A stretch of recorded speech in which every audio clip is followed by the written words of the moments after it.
my gosh. Hey, the Crazy Dre Podcast. That's amazing. Welcome to the Crazy Dre Podcast show, ladies and gentlemen, boys and girls. It's your main man, a.k.a. Crazy Croc, a.k.a. Andre's Podcast. Brought to you by, who knows, rssThankYou.com for being my little distributor. I got my guest here. His name is Mark Connor. Mark, thank you for showing up on the podcast. I know that you and I are different little time zones, but not that bad, right? Not that bad at all. And thank you very much. I really appreciate the opportunity to be here. Well, thank you again. So, Mark, you're from Minnesota, the state of Minnesota. I am a huge baseball fan, so I know that you probably don't have any interest in the Minnesota Twins. But going from there, you're from the Twin Cities of St. Paul, correct? Right, I'm from St. Paul, yes. I'm from St. Paul. I call myself the product of a mixed marriage because my dad grew up across the street from St. Columba Parish and the Midway district of St. Paul. My mom was from the Holy Rosary Parish in Minneapolis. So St. Paul, Minneapolis marriage, that's a mixed marriage. That's where I come from. So is that a big deal in that, and because of that, or is it just a joke between the people that live in that city? It's a joke, but it's a joke. It's a joke because it being a big deal is an exaggeration, but it's still somewhat of a big deal because people in St. Paul, we're as a metropolitan area, the Twin Cities is seen as one place, and people really usually will say the name Minneapolis before they'll say St. Paul because it's a slightly larger city.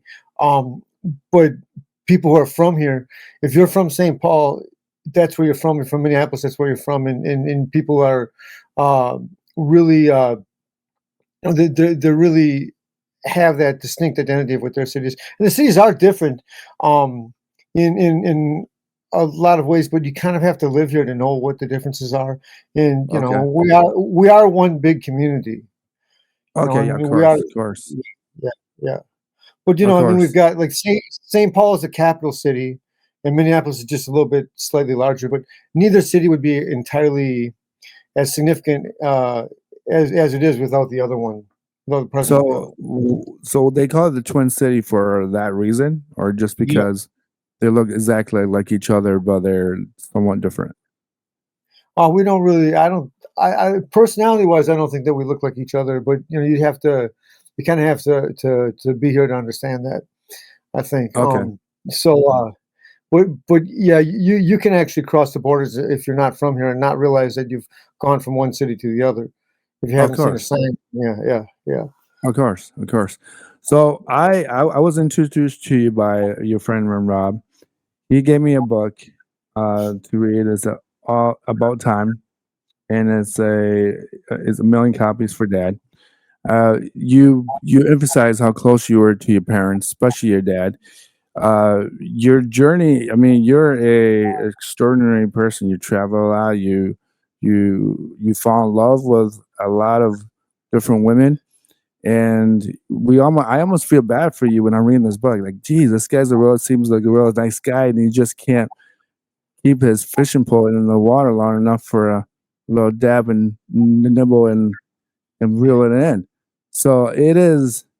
So let's start with the reason why you wrote this book for your dad. Let's go from there for right now. Well, the reason I wrote it is because really, I've been a writer since I was 16. Okay. Mm-hmm. I was interested in writing. I started first got interested in writing when I was about 8. I became a boxer when I was 10, and boxing really became quite the center of my life.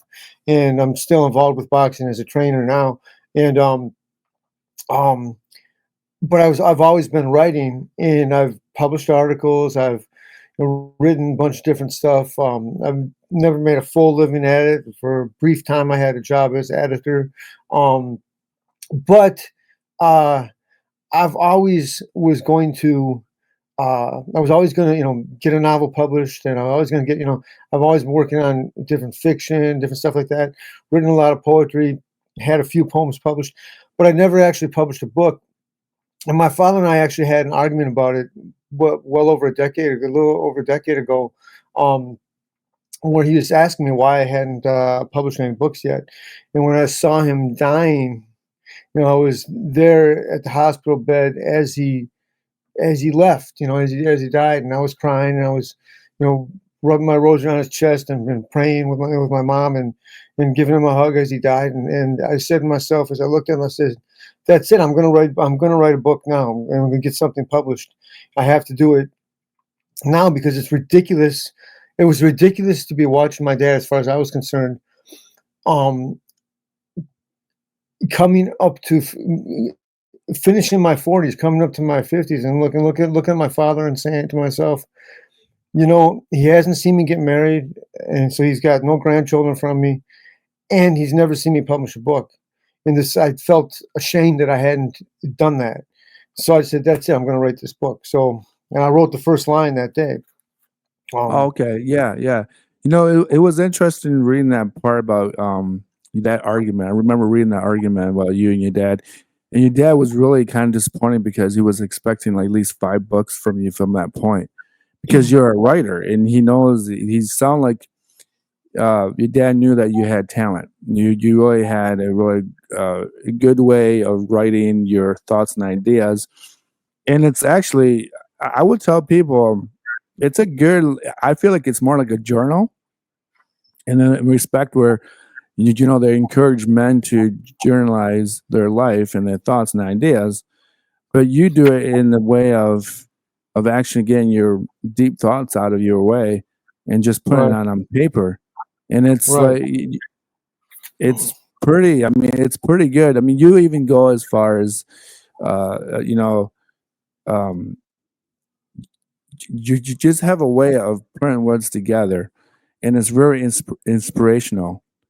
And I think that I mean, your dad may have been right or wrong because you always say you do always say that your dad was always right in some Yeah, form or shape. yeah, So yeah, it was really good to like you just have a way of just thinking your thoughts and just then put it out there. yeah. At one point in the book, I say, the truth is that he was always right. Now, I mean, there are things he was wrong about, but I mean, basically, when he was telling me about, yeah, you're doing this in your life, but if you did just one thing, or if you made this little change, or if he was right about so many things, because he was just, as a father, what his responsibility is. I mean, he was looking out for me, when I was growing up and telling me the things I was supposed to do. I mean, I remember, um, the junior senior high school I went to. I tried to, I try. I hung out with kids that were a year older than me, the grade ahead of me, that were kind of considered kind of tough guys. I just wanted everyone to think think I was a tough guy and stuff. I didn't want to get in fights, but I just wanted people to think that. And I remember hanging out with these two kids. Um, one of them, the one who answered me back, his father was a kind of a prominent lawyer, and I was talking about my dad, complaining about, like, he's always on my case, and he said to me, "Shut up! You're always talking about your dad." This is when I'm about 13 years old. He says, "Shut up! You're always talking about your dad. Always saying this stuff." But they said he sounds like he's a pretty good guy. You know, and I thought about that, and I thought, man, wow. Other kids can actually see that, and going back, and like I shut up at that time, but then looking back later, I realized, oh yeah, other kids could actually recognize, that my dad was there for me. And my whole thing was, I felt like he's kind of an overbearing presence at sometimes, but that's just because, Yeah, yeah. he wanted to be he had to be on my back, because I would have gotten into a lot of trouble if he wasn't. You I know, mean, yeah, I totally agree with you. My dad was kind of a no. I don't think my dad was a tough guy, but my dad could tell when I was just BSing a lot, and then he could just give you that look of like knock it off, or he'll just give you a good little warning. He would never hit you, no, not like that. But coming to yeah, find out, a lot of kids that he taught in school, those kids would come up to me and say, "Hey, your dad was my teacher in this class. He was a great, great guy." and sometimes we just overlook the idea of our father as a they're not supposed to be our best friends. They're supposed to be our father figure and their parent. And then as you get older, they become your friend as two adults, and then you kind of understand your dad's point of view as an adult when you get there. But you also through I think the teaching of your father, you also became a Native American homeless shelter uh, guide or a something. So So I can you was tell us a little bit more about that? well, I got a job at a place called Anda Young. So it's spelled AIN in 3 words, AINDAHYUNG, which is means our home in the Ojibwe language, and it's a house with capacity for it's got 10 bedrooms. So it was a temporary emergency homeless shelter for kids aged 5 to 17, and it's a Native American Indian run program. So it's culturally specific for the Native population, right? But I mean, other people. I mean, if a white kid needed a place to showed up and needed a place, and there was a bed for that child, they take him or her in, or the same with like black kids, Asian kids. So there was sometimes it was mixed, but it was mostly Native American Indians, and um so it was ages 5 to 17 were the kids, and I got that job. I was working at a place called Boys Totem Town, which is an old St. Paul juvenile detention center, as a teacher's aide. It was after I'd gotten out of college. I boxed a couple of years, and then when I hadn't made it back to the National Golden Gloves, I was one fight away, and I kind of thought I wanted to at least win a national title and then stop and be a writer, or if I did it and I could get if I could find a way where I could be well known enough that I could have fights and get paid enough not to have a job and do it. Um, I wanted to turn professional, but I didn't turn professional, and I kept training uh, with some of my teammates, a couple of whom won world championship titles. Would be sparring with them, and I was my last trainer. I was kind of being mentored by him to be a trainer, and I was working on fiction, so I didn't want to have a. I didn't say like, oh, apply to an advertising agency or something that was going to take uh, the majority of my week to do. I had just this job as a teacher's aide, and so it wasn't something that really was commensurate with my degree. Um, Of course. and I ran into a guy. So this guy named Kevin O'Rourke, who was in his 40s at the time. That was my early 20s. He had he's a guy who had gotten his sobriety and kept it when he got connected with the Lakota community.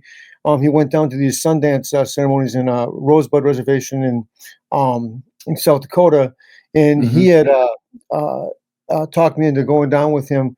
I went down to the first one in 1995, and I came back that next summer in '96 when I was still working at the Boys Totem Town.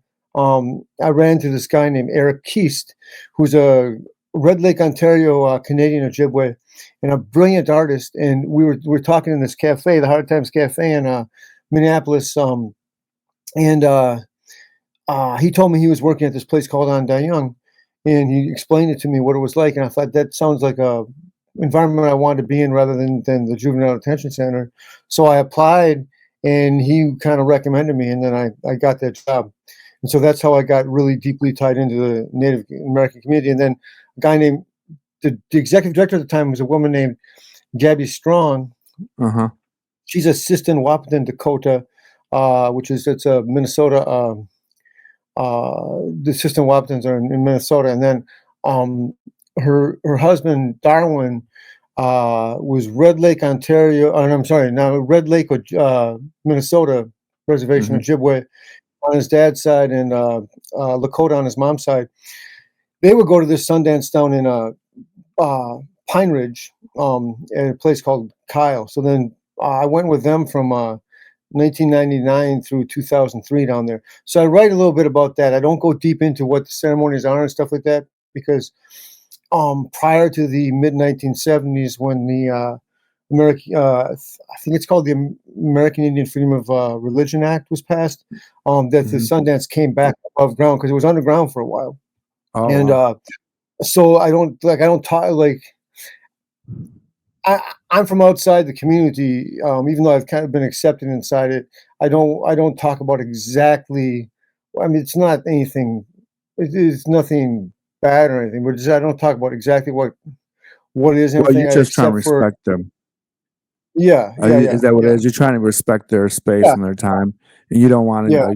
like, overdo it, and then everyone knows about it, and then let's say they don't want nothing to do with the Well, outside well, world. the thing is, people start to get fascinated with the mysticism of it and everything, and I mean, and then the New Agers show up and want to be a part of it Oh, and yeah. everything, and just kind of overwhelming and stuff like that, So Yeah, yeah. yeah, It's, yeah. but then here, let's talk about the book let's talk about your backpack that was stolen, and then the guy that, you received a book from, and Oh yeah, then Lawrence you found Ferlinghetti. in San Francisco. Let's talk about Yeah, that little skit and how you yeah, got the book back by him. yeah. That was Lawrence Ferlinghetti. So if you've ever heard of well, I mean, people know about the beat writers. I mean, the most famous the beatniks, the beat writer was the king of the beats was Jack Kerouac. I read a Uh-huh. bunch of his novels and stuff, and when I went after my last fight uh, in 1994, so I'm 24 years old, and I decided, okay, I'm going to be a writer now. I kind of got to get away from boxing and everything. So I'm going to go across the country, and I traveled to this to Seattle, and actually the journalist I mentioned later in the book, Nick Bryant, he's actually. Mm, I say when I tell this story in the book, I say a friend of a friend. Uh, I stayed with a friend of a friend. The friend of a friend I stayed with was a friend of Nick Bryant. So he knew mhm, this guy that was living out in Kent, which is the third ring suburb of Seattle.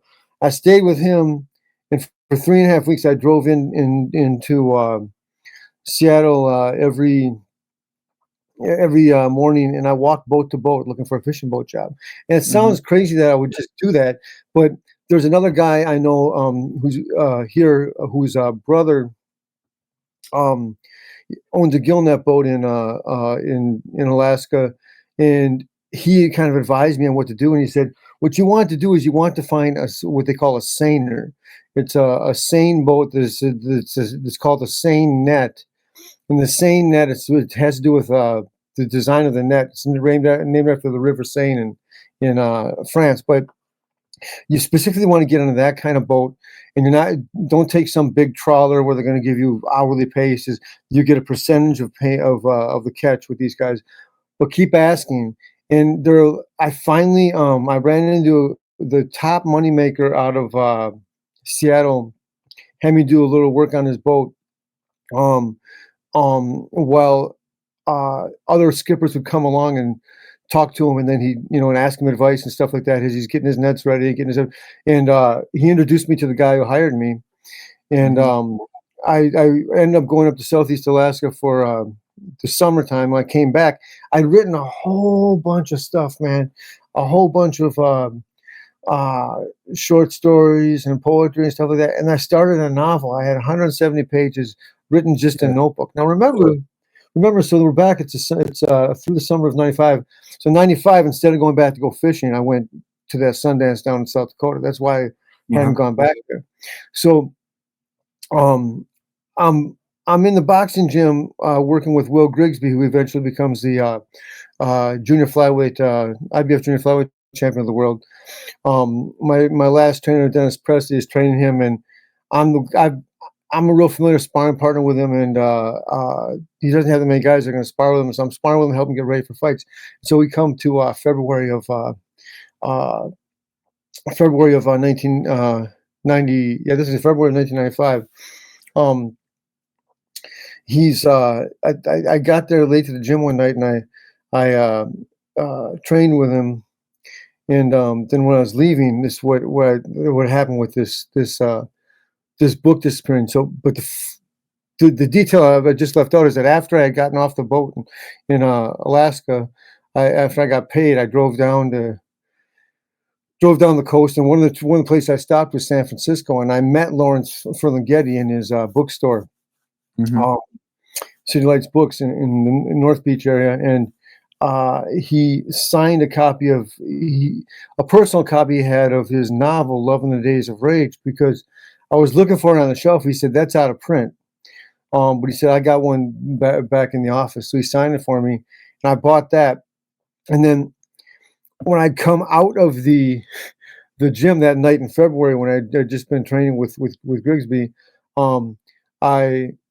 I walked up to my car, and I see all this glass by the car and everything. And this is kind of spoiler alert, because I really want I wanted to try to get people to read this story, but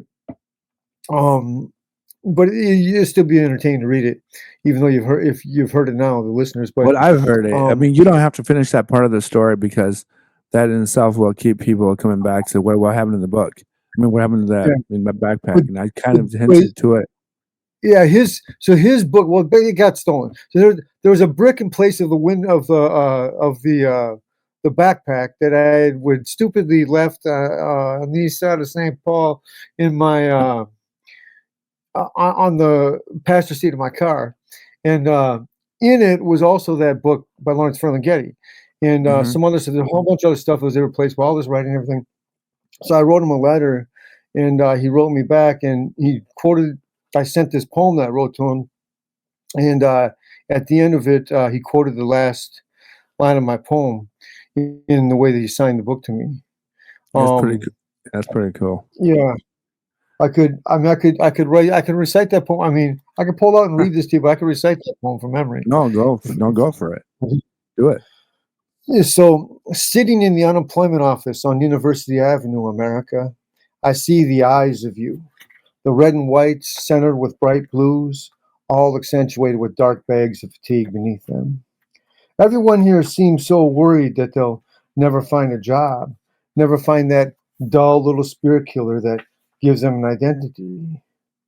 But is that the thing by which I should be identified, Ralph Ellison? I do not believe that you would agree with such a definition of reality, given your literary situation. After all, you were the one putting paper to pen, lending a voice to invisible men of all colors, shapes, and sizes. You were the one who knew the desire to bump back more often than not, aching with the need to prove to yourself that you really did exist in the world. And tell me, Ralph,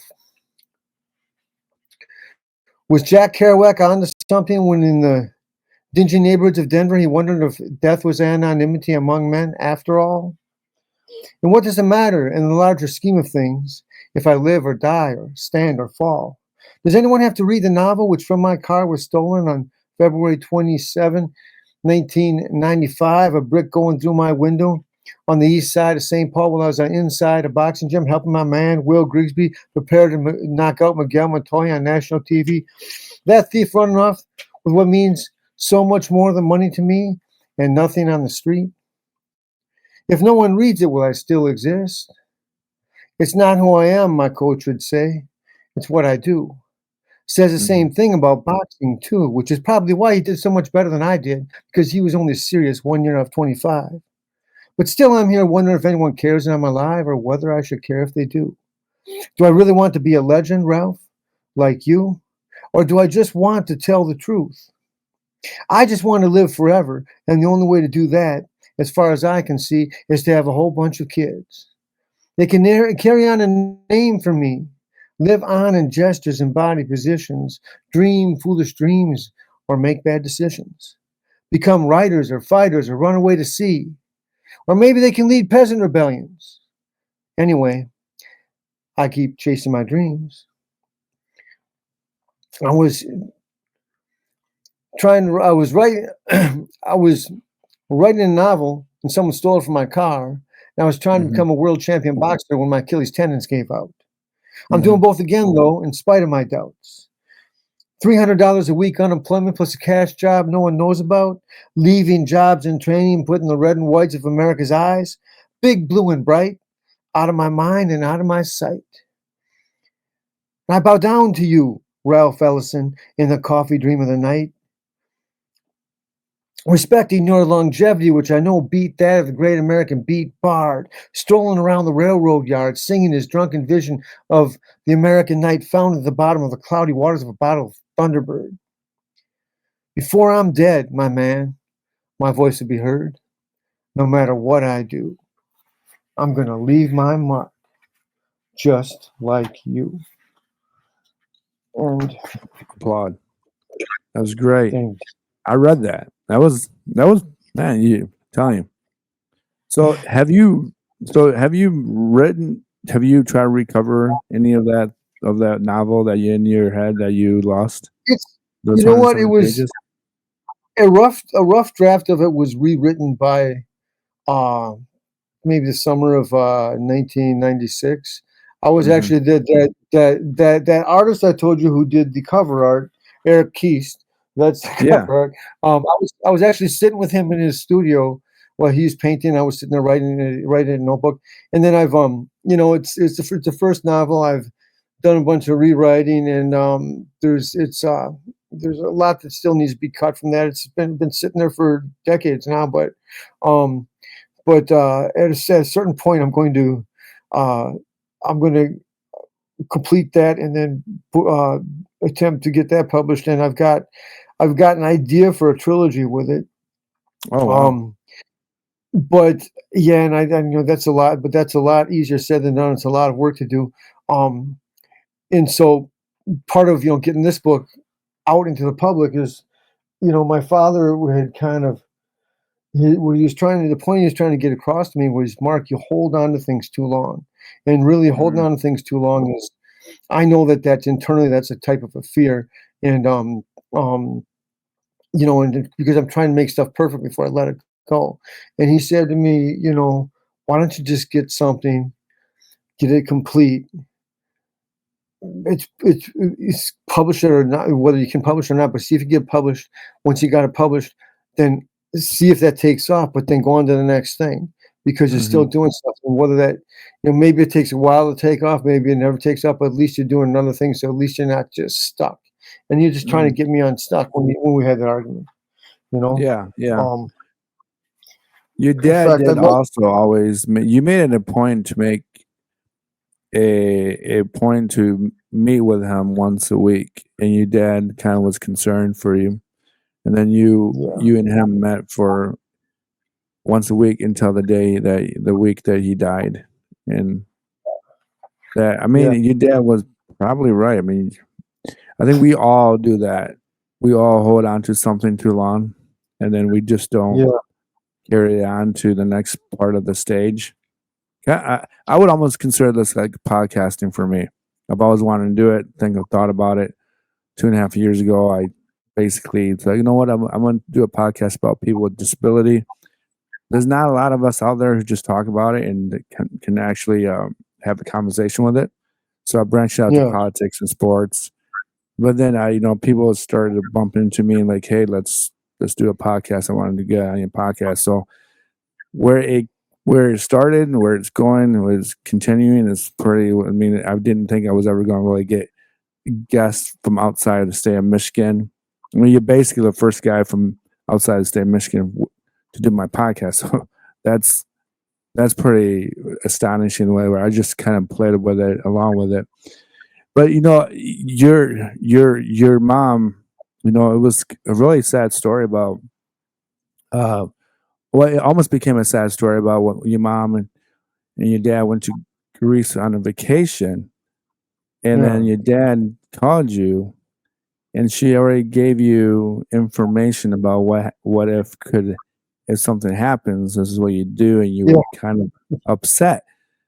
And God bless that your mom made it and came yeah, back. And then it's the timing of your dad's passing was just kind of a big old bummer and a half. yeah. So I mean, I don't know where you want to if you want to go anything with that, or if you want to talk about that. Well, that story that's a St. Jude story. My family had my family patron saint of my family on both sides has always been St. Jude, and I talk a lot about my my last name's Connor, and I talk a lot about Irish heritage. I'm very Mhm. much into Irish heritage, but my Irish heritage does go back 6 generations, so it's impossible to be in the country that long and not have other heritage besides that. And um, and so that makes me 100% American. But my there's Irish and there's German on both sides of the family, Mhm. and it's from the German heritage that the devotion to Saint Jude comes from. And I don't know if people know who Saint Jude is. It's Jude Thaddeus, who is the uh, he was in one of the apostles. Mhm. So and he's considered the patron saint of hopeless cases and lost causes. And Oh. my mother, so the first thing I started doing when I found out that she was in trouble, she'd had this internal bleeding. They were on a trip following the footsteps of Saint Paul in Turkey and Greece. They're going from Rhodes to Ephesus, and she survived because she had a blood transfusion. But my dad noticed something wrong, and the captain turned the boat back to Rhodes, and she she survived that. I don't talk about this in the book, and I don't know if I would talk much about this publicly, but to go into details. But she actually had an out of body experience at that time, and Oh. but she survived, and they found heart issues with her, and she ended up having to have open heart surgery when she got home.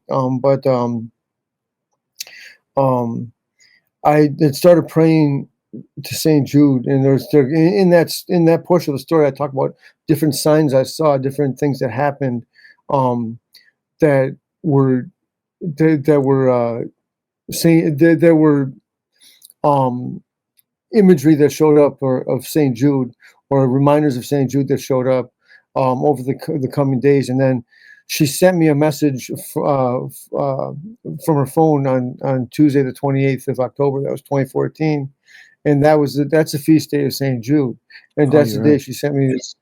She said, "Yeah, I'm okay. You know, Dad's working on getting us home. You know, and she was in the hospital bed." And I started telling her on the way when I picked them up at the airport, I'm driving them home. Um, I'm telling her all this stuff about praying St. Jude and these different things that were happening.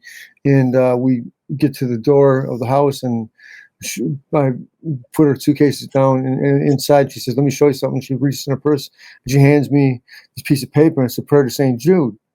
And she Mhm. said that my dad's mother gave that to her on her wedding, Oh, wow. on her Yeah, wedding. I remember that. Yeah, that was that's you're really attached to your belief in your Catholicism. You know that I mean, you went from the journey of you when I first read the book, and I didn't even look you up facially. I thought maybe you were Native American, but come to find out, you wrote in the book that you're not. You didn't want to portray that in the book or mislead people.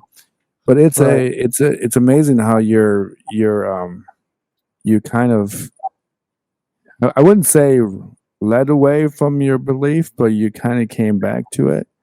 And It's your belief in the how two people in a relationship should consent to each other, and how your dad kind of put that in place and saying something like, you know, I think he said something, correct me if I'm wrong, that not everyone's supposed to get married, but and then yeah. you add tell him, well, you've been married for so long, but he clearly made a point of saying, but that's because I made a choice of doing it for the right reasons, and your mom as Yeah, well. he said to me, he actually had said to me, marriage is overrated. I said, well, you've been married to mom all these years, do you regret it? He says, no. And I couldn't, I couldn't remember exactly. I wish I could retain what it is exactly he said to me at the time, but he said to me, um, he said to me, people get married for the wrong reason. People get married for just because of the institution of it and everything, and if it's what they're supposed to do. He said to me, no, it's got to be your vocation, your Mhm. vocation. That's something that um, like you got people use that word like there's vocational schools, which are like, what your trade's going to be and stuff like that. But so that whole concept, I mean, I think that's a Latin word. It's the in the Catholic faith, it's talked about a lot when you're in Catholic education. But you have a vocation in life, and your vocation is what you're called to by God. Are you called Mhm. with this woman by God to be married to her? And you know, my dad never got overly overly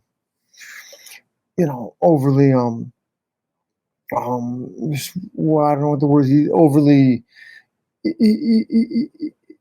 he wasn't a charismatic Catholic or anything, but he was serious about you know um that this really does mean something. This really is the truth. As far as the following the American Indian spiritual tradition, particularly Lakota, um, it's something that uh, I got attracted to, and I never, as I got attracted to it, I always approached it as something where I wanted to uh, have, I guess, for lack of a better uh, terminology, was with kind of an inclusive approach, which is to say that I looked at it and respected it as a religious tradition that had legitimacy to it, um, but not something that I wanted to let go of what I'd grown up, because I could see the truth in what I've grown up with. And Mhm. I also actually found enough similarity in there that I felt comfortable with, whether my faith recognizes, doctrinally speaking, exactly what is being done is something that is legitimate for a Catholic or not. Um, I could see that there was conceptually the understanding of God was it may not be of a personality vision that exactly agrees with what the Catholic interpretation is, but it recognizes monotheistically one God, and Mhm. it's also a fatherly perception of God. Um, Mhm. and the other thing too, I talk about in the book about how if you go into a sweat lodge, they're praying. They're praying to their ancestors. They're inviting their ancestors in to the sweat lodge to dance on the hot rocks, and Mhm. believe that they listen to their prayers, to the people's prayers, and then they at the end are going back to the Creator. They're going back to God with those prayers, and Oh yeah. that's very much a parallel imagery of what the communion of saints is. So, Oh yeah. um, so that's why I always felt comfortable in that environment. And then in that environment, when I was working there in my 30s, um, I was working on building a personal training service. I was working on trying to get uh, freelance writing assignments, and I was um, working on revising that novel that has never quite revised to where it should be. And I'd written a play too that I was trying to get produced. Oh yeah, you So I'm did. doing all this stuff. Right, I'm doing all this stuff, and at the same time, I'm to give me a base so I've got enough money. I'm working Friday and Saturday and Sunday overnight from 11 p.m. to 8 a.m. So I'm really tired all the time. And I used to go out to Prairie Island, which is, I think it's like 38 miles outside the Twin Cities, um, to the Sweat Lodge on Friday nights. Mhm. But it wasn't until I think after 10 o'clock that they'd actually go into the sweat lodge, and I had to be at work in St. Paul by 11 o'clock, so there's no way I could do it.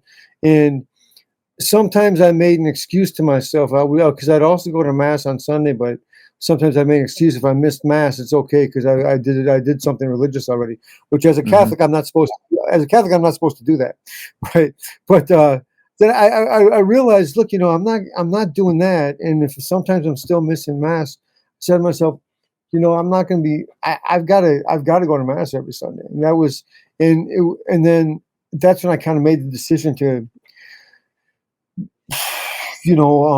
I can't be taking liberties with women I date and stuff of that nature. I've got to follow the rules that the religion I grew up with taught me, and I'm not gonna be living a legitimate life in my heart is the way I feel if I don't. And so it was within that community, it was within that environment that I re-embraced the Catholic faith. And the one thing one of the things I love about the Native American Indian community is that no one pressured me to not be Catholic. Oh yes. I wasn't telling anyone I was like, hey, I'm Catholic, hey, I'm going to mass. It was like there was, it's like no one was pressuring me to go to the sweat. Yeah. So it's not like what I mean. I've heard people say the Catholic Church is a cult. Well, the one thing about the Catholic Church is if you stop going to mass, no one shows up on your door and knocks on your door and says you got to, what's wrong with you? You got to get to mass, and then drags you there or anything. You're free to come and go as you want. A cult. Yeah. They won't let you go. You know what I'm saying? So Yeah. Yeah. I feel like people who are, like I was raised a Christian, but I sometimes feel like other people in other groups, like Catholic, Christian, Protestant, Muslim, if you tell them that you're not that they sometimes try to convert you to it, which was interesting that the Native American group didn't try to do that with you because there's no point of doing that. For me, I think they have a different understanding of their spirit God and their spirit world and everything else with it. So, but I've noticed that with the community that I grew up in, that they always keep trying to contact me. He'll come back to the church and all that. And really, and to be honest, I believe that God is everywhere and Jesus is everywhere. And wherever you go, you take him with you. And whatever you do, he also sees that too. So God will see things, good and bad things of you. And you just have to choose to live a good life. And if you make promises to God and you made a promise to God in the way that you're going to approach women or your relationships with women, I really wanted to talk about this one poem about this young African American lady that at the time, half away, she's clearly not what you described into what you're looking into in the relationship. But before I ask you about that, have you found yourself a new lady, a new companion to go to grow with, or is that still a search for you? There are potentials in my life right now, but none that are none that we're in a situation where we can make a solid decision that we can. We're not under the circumstances right now where I can actually enter into a solid commitment that's for sure and everything. One thing that actually, so my mother died October 22nd of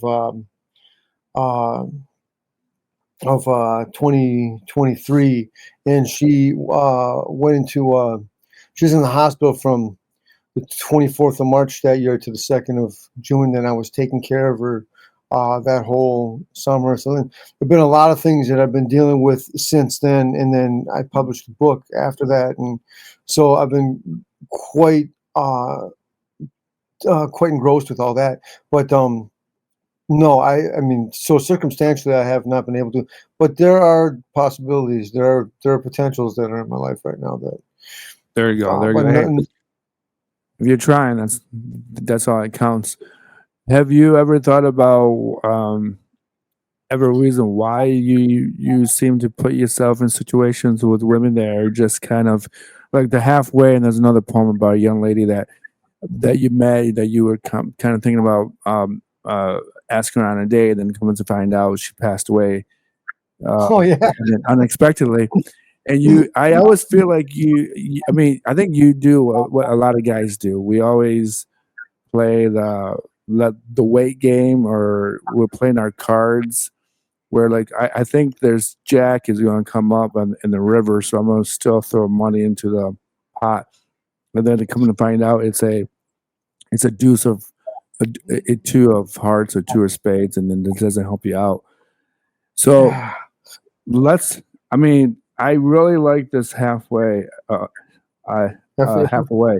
poem because you just fall in love with this girl, and you know she's not available, and then you almost hold on to the idea of this fantasy world that she'll kind of like switch back to or go convert back to, or you can't really convert back to into it because you're No, born. well, okay, you're talking about a lesbian woman, right? Yeah, And yeah, what you're yeah. I talking, didn't want. well, the thing is, so um, I'm going to say something that is that to the majority of people probably uh, sound a little bit crazy, but um, no one no one's sexual preference is no one's sexual preference is that person's identity, right? That, yeah, Um, yeah. or sexual desires. Your desires are your desires. You're a human being, and Hmm. um, I make a mention. I mention her again in chapter 6, and I say that I said, if that's not the first openly lesbian woman that I've ever become platonically and even romantically close with. Hmm. And if it happened, she wouldn't be the first one with whom I've ever shared a romantic kiss either. Now, I haven't had some. I have never had some heavy sexual relationship with a lesbian woman or anything like that at all. But there are there are a few that I've in my 20s and 30s that I became close with, and were in occasions with where I did kind of have some romantic encounters with, but never made a crossover into an actual uh, relationship. Um, Mostly because uh, the women in question wanted either to maintain that, just wanted to maintain that identity, um, Hmm. and were really uh, really felt a strong kind of a community within that circle, and didn't want to be ostracized and so forth. I mean, okay. So there's a movie. Did you ever see the movie um Chasing Amy with Ben Affleck? I've heard of it. It's about a girl who's a lesbian, right? And then the main character is a heterosexual, and she is actually a lesbian in the end of the movie, and then he's kind of chasing her. That's not real. Is that Well, what the they end premise? up. It's not. Well, see, you can look at it in many different ways, but here's the thing. So she ends up. So spoiler to everyone who has never seen the movie. This movie came out in, I believe it was in 1997. Hmm. I remember I saw it with a girlfriend, and here's the thing. So she was a they met at a comic convention. They both were like comic book writers, the graphic novelists, whatever you call them. So mean, they ended up in this relationship, and it was a love affair. But then, like when she's admitting to she's sitting in one scene with her lesbian friends, and they're, oh, you're in love, you're in love with, and she keeps saying, well, they're like this, they're like, well, why keep you saying? And finally, she says, yeah, it's a he. So then another one says, oh, another one. One of her friends says, oh, another one bites the dust, and they kind of like she gets isolated from them a little bit, but they stay in this relationship, and then he finds out from a friend about that she has this reputation about all these wild sexual things that she did when she was in high school or like, like just out of high Right. school or something like that. And he ends up wanting her so they can go on with her. They have to do something majorly sexual together that's really kind of perverted, and he wants to involve his friend in it, and so she breaks up with him. That's how they break up. And then they see each Oh, other at a convention at the end, right? But the thing is, if he were a man, I mean, if he were a real man, he would have just accepted that and moved on. I mean, just accepted what her past is. He's already in love with her. I mean, I'm just thinking to myself, this is such a the end of this movie is just the character's decision is just stupid because well, yeah. Yeah, you know it sounds like he wanted to live out that fantasy of having a threesome or whatever, and he comes to find man, out that this was she was a wild child in the beginning, yeah and now he no can't live out that fantasy anymore. But he was his already in love with her for who she was, and that right kind of ruined the right whole thing. That's his whole yeah, thing was his whole thing was no, he wanted to bring his friend, his male friend into it because his male friend was always trying to break him up with her and telling him she was just a slut and stuff like that. And so he's like oh, saying, "Oh, we'll all be comfortable with each other then." That's an extremely perverted idea. I mean, yeah, it's like and I'm looking at that and I'm thinking, well, hey, buddy, you should have just married her. You know what I mean? yeah.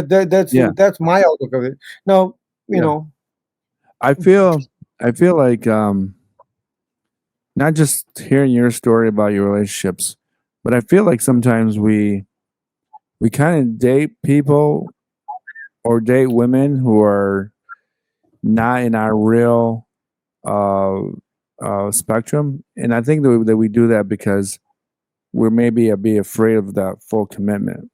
So, for example, like say you apply that you fell in love with a couple of women who are lesbians or bisexual, but sometimes yeah, I feel when I read that, I feel like you did that subconsciously because then you don't, so that you can save your feelings if she breaks up with you in the long run. Maybe I'm wrong, but it just sounds like it's a reoccurrence of your personality, and I think that a lot of guys who date women who are straight, they do the same thing too. They just basically date a girl that's way out of their league or way or that they try to live out a fantasy like that movie, and that movie clearly destroys that relationship based on a person's past, where like someone like me, when in the past I would date women who were really attractive, but their moral compass was not really great. They were yeah, just kind of like a wild child. Well, whatever, man, we're going to do this and that. And then I would keep trying to chase that. Or I would, yeah. continually, if a girl really liked me and I was like in a bad mood that day, I would make it so that I'm in a bad mood every time I saw her. But in reality, I was probably more afraid of just acknowledging that I was attracted to her and then just went to the next step and asking her on a date and going for the process. But I think we all do that, and it's just bonkers why we do that. It's like we like to suffer or something. But Yeah. I'm going. Well, Don't go for it. there's I mean, there's a lot to say about suffering and choosing to suffer, and so I should probably just let that go because we probably don't have enough time for me to go into too long. It would take that'd probably take us on a long tangent in the conversation. Yeah, yeah. Let's. Do you want shout out to your website, anything, your books, anything that you want to before we leave? So the easiest way to get my book is to go to boxersandwritersmagazine.com/books. It's all spelled out. boxersandwritersmagazine.com/books. That's the book page of my website. Boxers and Writers Okay. Magazine is my website. And that gives you the option to go through both Lulu and Amazon. Those are two different places online you can get it. Amazon, you can also get it on Kindle. Okay. I have it in one store in St. Paul. Unfortunately, the store is closing at the end of this month, so I've Oh, got to get it in other stores. But um, but yeah. So for the audience of your show and those around the country, just it's on Amazon. It's About Time. Millions of copies sold for Dad by Mark Connor, and Amazon and Lulu, and you can get both those sites through boxersandwritersmagazine.com/books. cool. Mark, it was a pleasure to talk to you. I learned so much. I hope people actually do read this. It's about time. Um, almost well, a million copies sold for Dad. I think that book is. It was a great start to your career and your Thank you. writing, and I hope that you finish your novel and just get to the nitty gritty and take that advice from your dad and just finish it by the end of the year. Let's make that a goal by the end of the year and have it to a publisher. Like I'm talking like I'm your dad here. So That's we're about good. the I same appreciate age. it, man. I So appreciate it. That's cool, man. thank you so Yep. much. Chat with you sometime sooner or later. All right. And thank you Andre, for thank everyone you. else. Thank you for, yeah, I appreciate it. I like to want people out there to listen to Apple Podcasts. I'm on there, Spotify, RSS.com. That's where I distribute it. I also will be on YouTube for other shows and programs.